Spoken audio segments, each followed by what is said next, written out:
பசித்து வாடும் மக்கள் பயிறு அது, பசித்து வாடும் மக்கள் பயிறு அது. உலகத்திலே பயங்கரமான ஆயுதம் எது? கத்தி இல்ல, கோடாலி இல்ல, ஈட்டி, கடப்பாரை இல்ல, அது இல்லையா?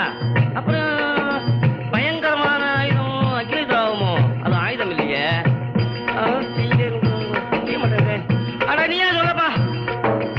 உலகத்திலே பயங்கரமான ஆயுதம் எது? நிலைகட்டு போன நயவஞ்சகரின் நாக்கு தானது. நிலைகட்டு போன நயவஞ்சகரின் நாக்கு தானது.